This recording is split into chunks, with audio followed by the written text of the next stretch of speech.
Hello friends, we're going to welcome you all back to part 2 of the special prophecy update, the special Friday Night Live. We've taken some time to talk about things that are happening in our world today, how that lines up with the Bible.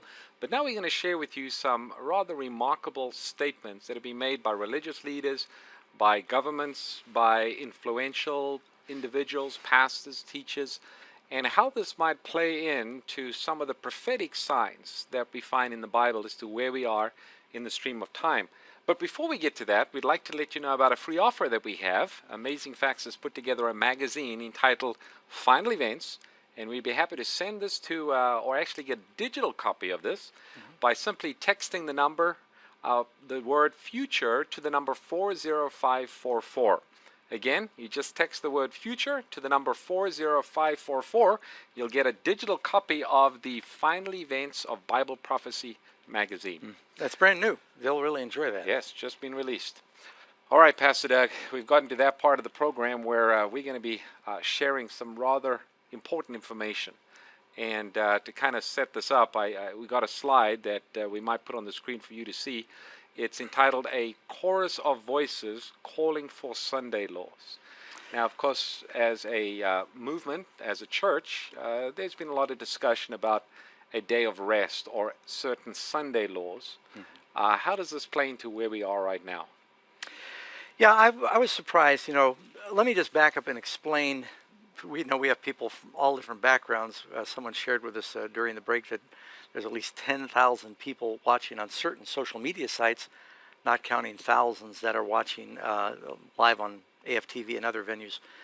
But as Seventh-day Adventist Christians, we've always seen in the Bible, you've got in Daniel chapter 3, where the government, Nebuchadnezzar, makes a law that everybody has to break one of the 10 commandments or be killed. Of course, Shadrach, Meshach, and Abednego, they're not going to break the second commandment about idolatry. They stand up. God honors them. You get to Daniel chapter 6. The king of Persia makes a law that everybody in the empire must break the first commandment and pray to him. That's one of the 10 commandments. Daniel will not do that.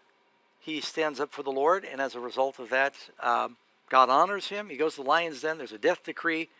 Then you read in Revelation 13, the beast power says that those who do not worship a certain way will be killed. Well, we believe that this time the devil's going to pick not the second or the first commandment, but the fourth commandment. And tell people not to not worship at all, but tell them what day to worship, not the seventh day, but another day. Now, I know there's going to be millions of spirit-filled Christians that worship God on the first day of the week, but we believe the seventh day is the Sabbath. And we think that in the end, there's going to actually be laws that will compel people, among other laws, going to compel people to worship God on a day that goes against what the Bible says. We are beginning to hear a chorus of voices from around the world, and I just put in major sources that are beginning to say maybe it's time for a Sabbath law. And it's interesting, it's coming from Jews, atheists, environmentalists, Catholics, Protestants. And let me just read a few, but before we get to it, maybe I should start out with, and this is an excerpt from the Pope's encyclical called Laudato Si, and that was given in 2015. And this is his encyclical, his official statement on the environment and God. And there's an excerpt here. I'm not reading the whole thing, but it says, on Sunday, our participation in the Eucharist has special importance. Sunday, like the Jewish Sabbath, is meant to be a day which heals our relationships with God, with ourselves, with others, and with the world. Healing the world, as he's talking about the environment. Sunday, now he just shifted, notice, between Sabbath to Sunday. Sunday is the day of the resurrection, the first day, the new creation, whose first fruits are the Lord's risen humanity, the pledge of the final transfiguration of all created reality. It also proclaims man's eternal rest in God. Of course, nowhere does it say Sunday is the eternal rest in God. It protects human action from being empty activism. It also prevents that unfettered greed and the sense of isolation that makes us seek personal gain to the detriment of all else. To the law of the weekly rest. Now, he stopped calling it the seventh day.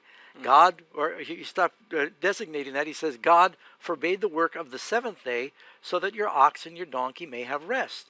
and the son and your maidservant, and the stranger might be refreshed. Rest opens our eyes to the larger picture and gives us a renewed sensitivity to the rights of others. And so the day of rest, centered in the Eucharist, now for them the Eucharist means Sunday, the Mass, sheds its light on the whole week and motivates us to greater concern for nature, the environment, and the poor. So in his statement, he's basically saying the environment needs that day of rest also. But as time goes by, what day do you think the world's going to pick? You know, Pastor Doug, the amazing thing about this statement is that we're calling for a day of rest, and the reason for that, as he ties into it, is two things. Number one, the world needs it, meaning the environment needs it. Secondly, it's talking about society needs it, the poor need it. We need to have a time of rest. It's interesting how they're using this. Not only are you pulling together, as you mentioned, those who are very concerned about the environment, pushing for certain legislation to protect the environment, along with those who are concerned about society and the poor and the needs of others, kind of putting these two groups together and saying the answer is a day of rest. Now, of course, the Pope's quite clear on what that day of rest would be. As he mentioned in that statement, he's talking about the first day of the week, Sunday. Absolutely. Now, that was, of course, from 2015. But now this is more recent, as you'll see. And this is from CNN, Rome. Pope Francis, and this was April 8, has said that the coronavirus pandemic is one of nature's responses to humans ignoring the current ecological crisis. In an email interview published Wednesday in the Tablet and Commonwealth magazines, the pontiff said that the outbreak offered an opportunity to slow down the rate of production and consumption. Well, that goes along with his encyclical. And to learn to understand and contemplate the natural world. We did not respond to the partial catastrophes. Who now speaks in the fires of Australia or remembers 18 months ago a boat could cross the North Pole because glaciers had all melted. He's talking about, look what's happened to the environment. Who speaks now of the floods? The Pope said, I don't know. If these are revenge of nature. It's interesting, even some conservative Catholics are saying the Pope is sounding like Mother Nature is God now. The revenge of nature. But they're certainly nature's response, he added. The pandemic has radically changed the way the Vatican operates, with the Pope celebrating Palm Sunday Mass in an empty church, and the sites normally packed with tourists are empty. And this is from this week, Vatican City, April 22nd, 2020. For Earth Day. On Earth Day, the Pope says, nature will not forgive our trespasses. He's a real advocate for the environment. Pope Francis made an impassioned plea for protection of the environment on Wednesday's 50th anniversary of the first Earth Day, saying the coronavirus pandemic has shown that some challenges had to be met with a global response. Francis praised the environmental movement, saying it was necessary for young people. You remember that girl Greta took to the streets and she sort of became the poster girl. She was closing down schools. That the young people need to take to the streets and teach us about what is obvious, that there will be no future for us if we destroy the environment that sustains us. The Pope, who wrote a major encyclical, notice what they refer back to, that encyclical that talks about the Sabbath. He wrote an encyclical in 2015 on the defense of nature and the dangers of climate change, dedicated to his general audience, broadcast from his library because of the coronavirus lockdown. So I'm not going to read all of this, or we're going to run out of time.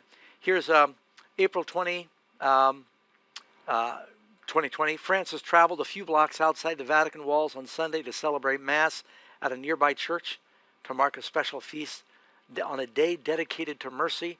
On Sunday, he delivered a broader message about the inequality and the need for a post-virus world to rethink its priorities, and a theme that echoes with the pre-pandemic preaching of the world's first Latin American Pope. He's taking up the cause of the poor here. And again, he's bringing together the families, the poor. People everywhere are noticing that the air is a little cleaner, the water's a little cleaner, it's a little quieter in the streets. Some of our friends who are missionaries in India, they actually took their phone. We were doing a live conference with them. They took their phone to the streets of Hyderabad, and we were there together not long ago. And it's just a constant cacophony of noise, of honking and beeping and yelling. And you could hear birds. And it was really eerie. She said, we haven't heard birds. And so people are noticing this. And they're saying maybe God is telling us we need to start keeping a Sabbath. And you know, Pastor Doug, before we get to this next important quote, something I just want to highlight is you can see the call for a global cooperation to work on the environment. Yeah. And of course, the Vatican's calling for this. So it's not just individual countries doing their part, but the suggestion is being made that we need to have a global cooperation. We need to have an entity to lead this type of reform and revival. And of course, a day of rest in the week is very important, is a central part of this solution. You know, I could easily see if they make a committee and says, you know, we need to have a world committee that's going to care for the environment and try and help us heal from this pandemic. I'd be surprised if they did not ask the Pope to be on the committee, because he has been such a voice for these things since before it happened. Right. I just want to save some time here. Let me go back here. Yeah, this is AP News, April 2020. There's a grave risk that while COVID-19 might eventually be tamed, the virus of selfishness and indifference could take its place. To combat that risk, the Pope said, let us welcome this time of trial as an opportunity to prepare for our collective future. Because without an all-embracing vision, there will be no future for anyone. This is like life and death. Mm-hmm. By the way, I think many folks know that the Pope had initially called for the world leaders to come together and form a compact May 14. That date has been postponed to October. I forget the exact date. But he's still calling the world to come together, official compact, to re-educate the world on how we can save the environment and society. Here's one from Green Sabbath Project Net. One emissions-free day per week. This is not, I don't think, a religious group. One emissions-free day per week can make a profound impact on climate change. Green Sabbath is a non-religious, non-political, non-profit campaign that aims to raise awareness and to encourage people to help slow climate change, preserve precious natural resources, and improve planet health by observing at least one carbon footprint-free day each week on any day of the week, and we can call it symbolically a Green Sabbath Day. So they're saying, well, we're not saying what day, but if the world's going to agree to close stores, would they say everyone pick their own day? Well, then, it defeats the purpose. They're going to want for a particular day of the week. What day is that going to be? Right. It's going to obviously be, even when you go to China, they take Sunday off and they're communists. Mm-hmm. So it's pretty clear, I think, what day that will be. And just jump in if you have a thought on any of this. Here is something from the Jerusalem Post, and this is April 2, 2020. We need Shabbat now more than ever in the days of the coronavirus. I grew up in a Reformed Jewish household. We didn't practice Shabbat in any consistent way, but now as an adult, while Judaism remains the centering and important part of my life, I've still never properly kept Shabbat in my home. There's a long-standing tradition whereby the rabbis teach us that Shabbat is both a day of rest and also a taste of the world to come. That's how I've always thought of the ritual and practice itself. A future, an adulthood, a commandment to come. I'll start doing Shabbat when I'm married, when I have kids. Well, I'm 36 and single, and spending this pandemic alone, so if not now, when? The author asks. Here's a Jerusalem Post. Now listen to this. This is sustainability is a Jewish value. Here it is where religion, catalyzed by the Jewish people, can save the planet because of Shabbat observance in Israel. Greenhouse gas emissions are reduced by a third and nearly zero on Yom Kippur. One of the 10 Commandments and one of the gifts of the Jews is to sanctify a time through the day of rest every week.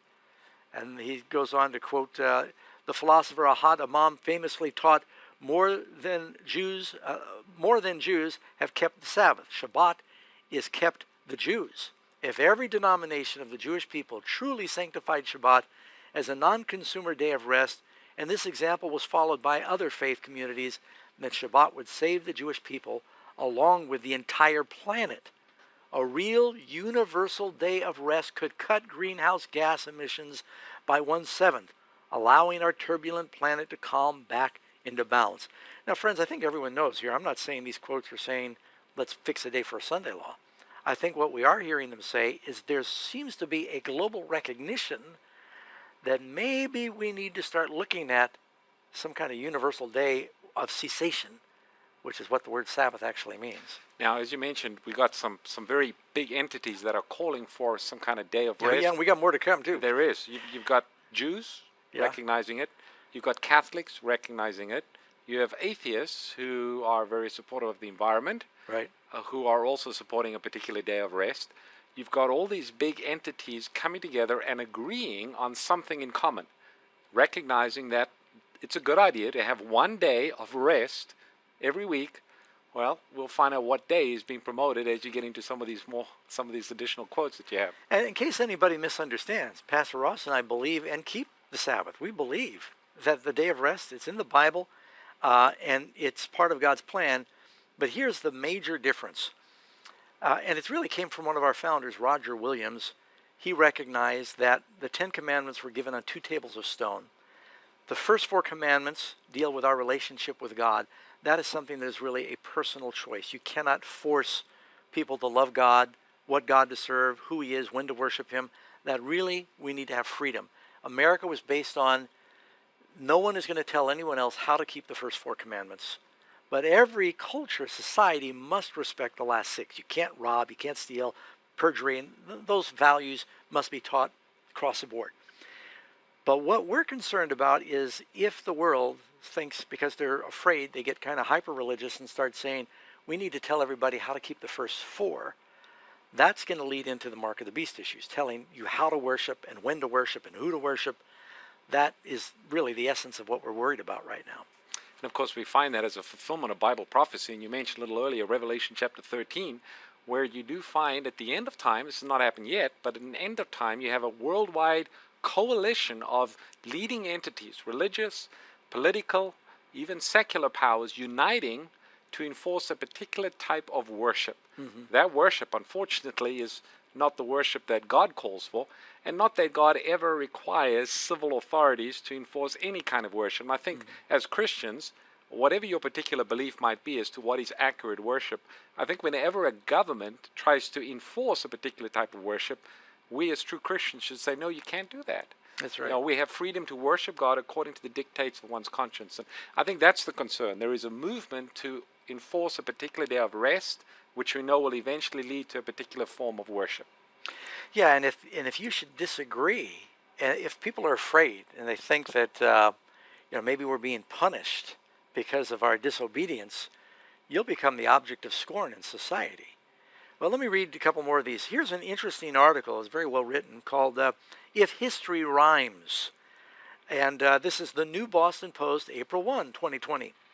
At least one societal change resulting from the quarantine could do wonders to reinvigorate our national sense of family, faith, and community.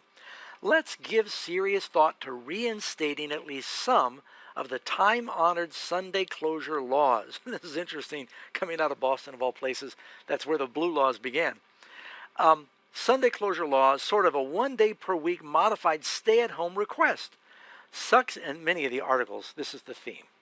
They say, look what's happening. Maybe it's not a bad idea to do this voluntarily. Stay at home, rest, shut down all businesses. Families, meals, civic associations, religious observance, by redirecting each Sunday as a common day of rest, we would say that the life of America is much more than a never-pausing commerce and a never-grinding bureaucracy. We would proclaim that the heart of the nation transcends consumerism, and it looms larger than even the biggest government.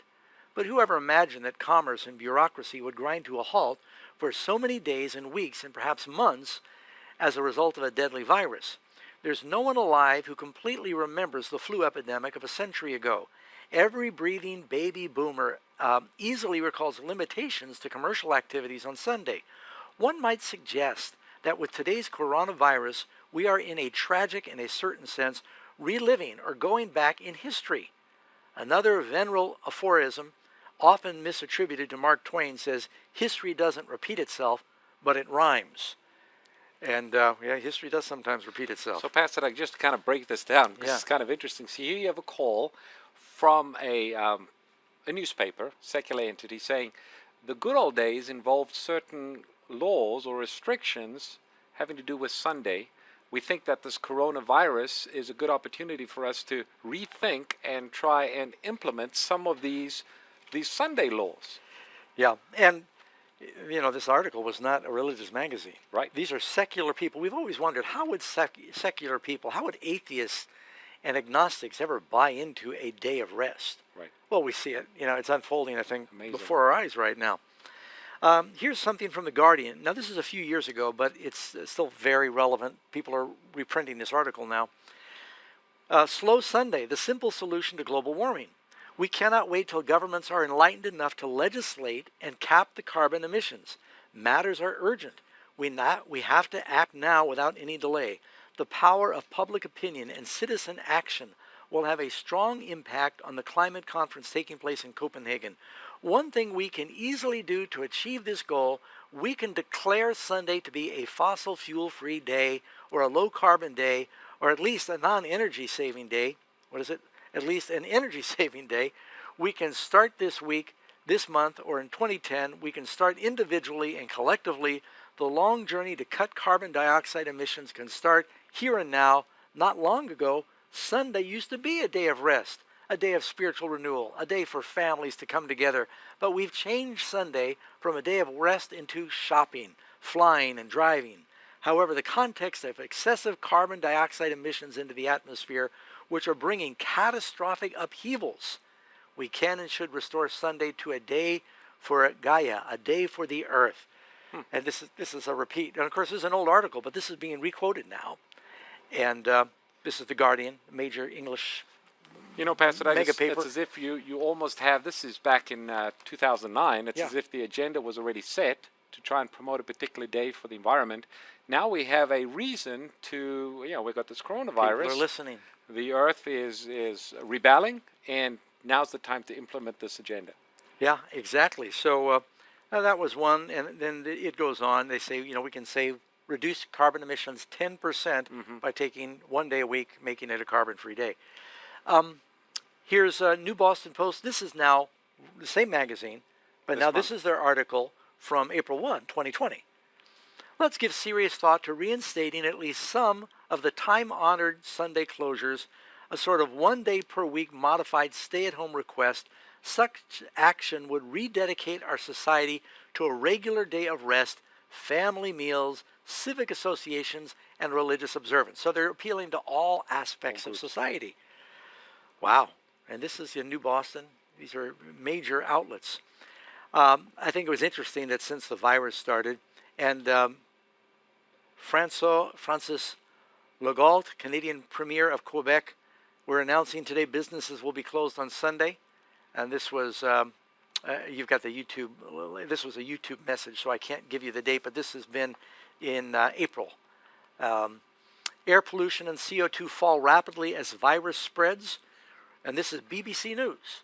Researchers in New York told BBC their early results show carbon monoxide, mainly from cars, has been reduced by nearly 50% compared with last year.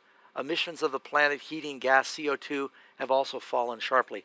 And I've seen several articles and reports where they actually have satellites that have been launched that can take pictures of the Earth and see, using infrared, where there's buildups of carbon in the cities.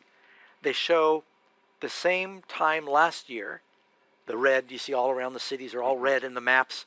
Then they show since the virus hit, and it is an amazing difference in the air and the environment that they can see in the water. So people are noting this. They're saying maybe we should try to do this more often. And they're not going to tell us take a month off. The economy can't handle that.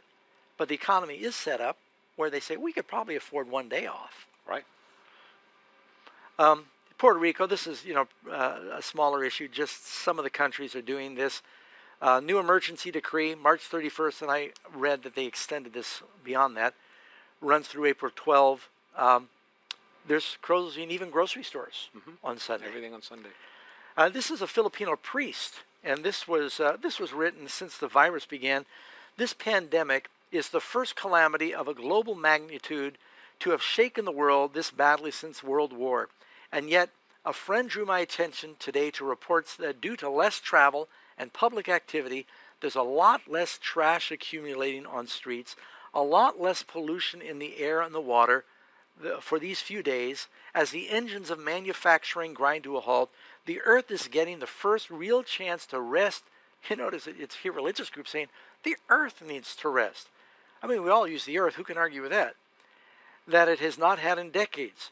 So maybe one way to look at the current crisis is to see it as the planet's desperate demand for a Sabbath, a cessation from unbridled consumerism and the parasitic activity that work becomes when the pursuit of profit becomes its primary goal.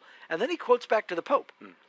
Pope Francis has warned us that the global economy as it operates today often ends up generating profits at the expense of a planet and the poor.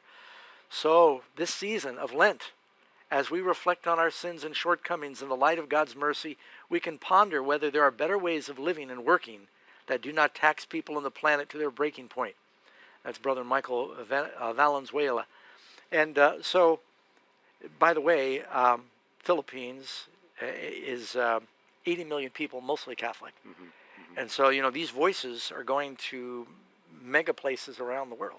Now, I think the point, again, just to emphasize, is you've got the environmentalists, and you've given us some quotes here from the Catholic authorities that are coming together, uniting, saying the earth needs a day of rest. Now they're suggesting, well, we can maybe have a day of rest. Let's make it the first day of the week. Let's make it Sunday to let the earth rest.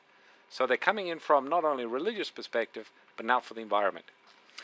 Something else. I'm not a prophet. And friends, what I'm sharing now, I just felt I could keep this to myself. I shared it with Pastor Ross. I thought, we probably ought to. People are sending me things. I'm sort of compiling it. And this isn't everything. That it just seems like there is a chorus of voices around the world that seems orchestrated towards the same goal. Now, I could be wrong, but I can foresee that as the different states, countries, and communities begin to lessen the regulations, they're not going to do it all at once. They're going to do it in degrees. They're going to do some checks and balances and try things. I wouldn't be shocked if they don't say, look, in the interest of public health, we're going to let you go back to work, but to minimize, some of these things, maybe we ought to at least, let the environment rest, or I don't know, if they're going to call out Right. Sunday at that time. Of course, I think a lot of churches are going to say we got to get back together. They're going to want to do that. Let me see what else we got here. Oh, this is a mayor in Canada. He tweets that everything should be closed on Sunday after the virus, and I won't even read all that. April 15th, this is an interesting article from the Pea Ridge Times, 2020, April 15th this month. Sporting events have been canceled, entertainment venues are closed, restaurants are closed. Now people are wondering about graduations, kindergarten, high school, college graduations, which usually draw large family gatherings. Recently, I drove through the parking lot of the mall in Rogers, that's the nearby community. It was virtually empty. The first thought that crossed my mind, unbidden, was it must be Sunday. And then I realized I had basically gone back in time more than 50 years when I was young growing up in the Deep South.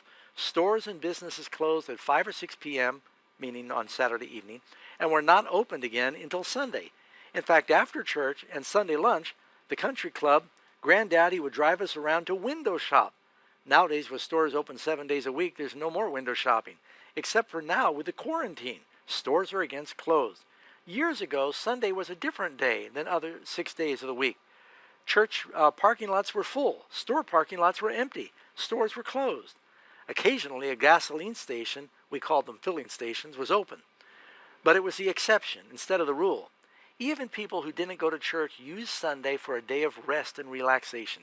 Today, Sunday is not so much different than the work day, except many stores don't open until noon. Maybe this time of enforced isolation will teach us something. This is the kind of thing I'm reading and hearing everywhere. Amazing. Maybe we'll find ways to celebrate time within our overpacked, busy, demanding schedules for recreation, relaxation, relationships, for family and friends. Maybe we'll come out of the other side of this wiser. So people are looking for maybe some good as a result of this quarantine, this Yeah. virus, and they're saying, well, one of the things that is good, we can see definite benefits to the environment. We'll see benefits for family. People are spending time together. They're eating meals together. People don't have to go to work on a particular day.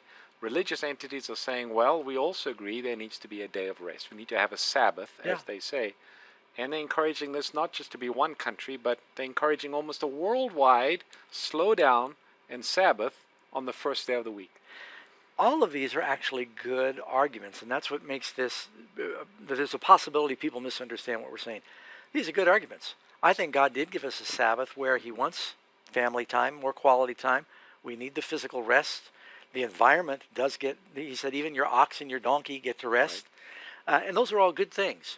What I'm concerned about is that as our world continues to have environmental problems, natural disasters, and people are afraid about what's happening to the world, when they start to enforce it and telling us when to do it and how to do it and where to do it. And that's the concern, is that people will become religious for the wrong reasons, and historically that turns into tyranny. And so all we're doing by this program is saying, friends, you need to make sure your antenna is raised. You know, in the old radios, you didn't get reception unless you brought the little antenna up. And we're hoping that everyone has their antenna up right now. See, I'm using a metaphor I don't even know if people understand anymore. By the way, this was from the Pea Ridge Times. Why God took Sunday away. This is from Pastor Robert Field, Bethel Baptist Church. God is not pleased with what we have been doing to his day of worship. Therefore, he is shutting it down for a time. His approach in his article is, churches can't gather. Maybe God is punishing us because even Christians were not keeping Sunday the way they should, is his line of logic he's following here. We're not honoring the fourth commandment. Sunday has become optional to Christians. The worst part is we're teaching the next generation Sunday is not important. It's optional. Perhaps with the loss of Sunday in the weeks ahead, we'll begin to see its necessity and stop fooling around with the fourth commandment. Now, of course, the fourth commandment is quite different than saying, you got to remember the first day of the week. The fourth commandment says, remember the seventh day to keep it holy. It says it's the Sabbath. So the fourth commandment is being reinvented, or a new day is being applied to that.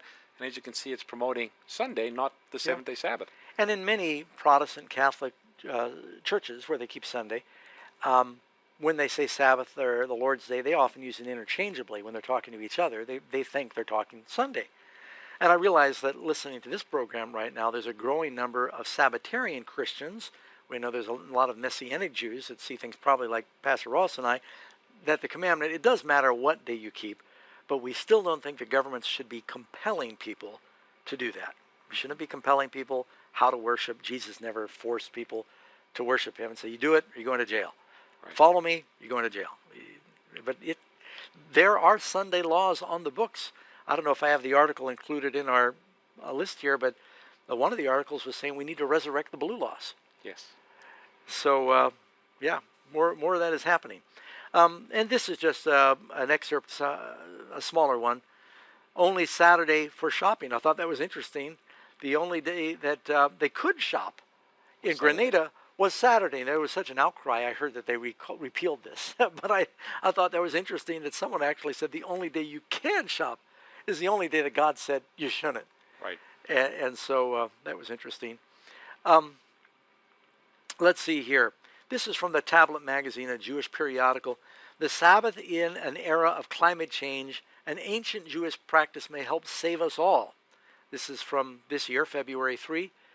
We humans face a set of dire ecological crises. Those are the results of what many now call Anthropocene era, the era of human modification of the Earth's planetary systems. These crises, global warming, altered weather, species extinction, the threats of various kinds of toxic pollution, the proliferation of garbage, soil erosion, desertification, declining freshwater supplies, and so on, constitutes not only an absolutely real imminent threat to the future well-being of humankind, but also it sometimes seems a modern manifestation of the various latines of biblical curses. The multiplicitous nature of the crisis demands multiple solutions: political, economical, technological, psychological, ethical, behavioral, and even spiritual. He throws in the spiritual at the very end. But among the things he's talking about, you'll notice here, I'm jumping down, Shabbat, the Sabbath day of rest, a weekly ritual, both symbolic and with real-world impacts. Widespread observance of Sabbath, done right, could reduce environmental harm by about 1/7 in as much of the world and provide a platform for ongoing meditating on our environmental sins and consequences. So this is, a Jewish magazine, but it's sort of taking an agnostic approach that, it's going to save the environment. But it's, again, this sounds like it's right in rhythm, in harmony with these other voices that we're hearing. Absolutely. Again, you got it coming from the Catholic side, you got it coming from the evangelical side, you got it coming from the environmental side, and you got it coming from the Jewish side. So these entities are coming together, uniting, coalescing around a time of rest for the environment. And it's been suggested that there be a Sabbath of rest. And I think we understand what day is being promoted. Now, there's a lot more information that we could share with people. Some of them, I like to pull on things like Jerusalem Post, BBC, Boston magazines that are more renowned. Some things are a little more tabloid, and I want to try and give people credible documentation. And you notice on this bottom of the slides, if you want to watch this tape, I'm sure it's going to be archived at Facebook or YouTube, and you can back up and see it again. You'll have the references so people can look these things up for themselves. But we just see that there is, people are afraid to become more religious. And this isn't all bad. We see that people are taking an interest in Bible study, which is good. What do we got going on next year? Is that the last of our slides? Still more. Oh, yeah. I thought this would be good. We want to give a quote here, maybe we'll do this in summary, from the Spirit of Prophecy. I don't know if you want to read this, Pastor Ross? Yes, we find the statement that we can read in the book, Great Controversy. It's a classic, page 589. It says, while appearing to the children of men as a great physician who can heal all their maladies, he will bring disease and disaster. Satan, of course. He's talking about the devil. Yeah. Upon populous cities are reduced to ruin and desolation. Even now he is at work in accidents and calamities by sea and by land, in great conflagrations, in fierce tornadoes, terrific hailstorms, in tempests and floods, cyclones, tidal waves, earthquakes. In every place and in 1,000 forms Satan is exercising his power. He sweeps away the ripening harvest, and famine and distress follow. He imparts to the air, I find this statement interesting, he imparts to the air a deadly taint, and thousands perish by the pestilence. These visitations are to become more and more frequent and disastrous. Destruction will be upon both man and beast. The earth mourneth and fadeth away.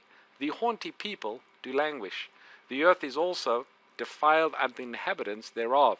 Now, we put this in. You'll notice there on the quote, it's in brackets, climate change or global warming. Question mark. I saw that. I did that. It says the earth is defiled unto the inhabitants, and of course Revelation says God will destroy those that destroy the earth. And the cry of the world right now is climate change, global warming, the environmental pollution problems. Everyone's aware there are real issues. And finishing up that quote, which is actually from Isaiah 24, it says, because they have transgressed the laws, changed the ordinance, broken the everlasting covenant. Now, we just spent some time, Pastor Doug, talking about how efforts have been made to change God's law and reinterpret the fourth commandment. Yeah. And then it goes on, it says, and then the great deceiver will persuade men that those who serve God are causing these evils. If we don't go along with, a mandated day of worship or rest. The class that have provoked the displeasure of heaven will charge all their troubles upon those whose obedience to God's commandments is a perpetual reproof to transgressors. It will be declared that men are offending God by the violation of the Sunday Sabbath, and that this sin has brought calamities which will not cease until Sunday observance shall be strictly enforced, and that those who present the claims of the fourth commandment, thus destroying reverence for Sunday, are troublers of the people, preventing the restoration and divine and temporal prosperity. So it makes it sound like there's been an economic problem because people are looking for temporal prosperity to be restored. Now, Pastor Doug, just to comment on that, when was this written? Was this written in the last 30, 60 days, that statement that you just read? It wasn't February. I think this is 150 years old, maybe. It's just amazing when you look at that statement to see what's really happening in the world just from these various sources that you quoted from, sort of a coming together, fulfillment of this statement that was written more than 150 years ago. There's a statement in Revelation that says, wear out the patience of the saints. Yeah. We've been going 90 minutes now, and we want to make sure we don't wear out the patience of the saints and or take advantage of our media team that's volunteering here in our worship room. We've got more to share. We think probably at least a few more weeks they're going to, at least in California, it seems like they're going to continue some element of shutdown for a few more weeks. I think we're going to have some more programs where we'll provide updates for people. Please take advantage of our free offer. You want to mention that again, Pastor Ross? Yes, for those of you who are listening, again, we've got our magazine called The Final Events of Bible prophecy. We'd be happy to send this to anyone who would just text the word future to the number 40544, and you'll get a digital download of this magazine, and I think you'll find it an encouragement. You know, Pastor Doug, I think our last slide is actually a quote from Jesus, and it's an encouraging quote that we find in Matthew chapter 24. Jesus said, "Now learn this parable from the fig tree. When its branches already become tender and put forth leaves, you know that summer is near. So you also, when you see all these things, know that it is near, even at the doors." And so, friends, we're excited to be living in this time because I want to live and see Jesus come. Amen. And I want to see other people get ready. We know that the Lord is long-suffering. He's waited patiently because he's not willing that any should perish. And friends, I think that you're watching this program by a divine design. Amen. We hope that you'll take it as the voice of the Holy Spirit for you to surrender your life to Jesus, become acquainted with the truth of his word, come to him, and then go for him. Be a witness. Live out his life within you. We want to thank you for tuning in tonight. We hope you'll share this video and let your friends know about this important information. And we'll be giving you more from Amazing Facts as time progresses. Have a blessed Sabbath. We hope you can join us tomorrow morning.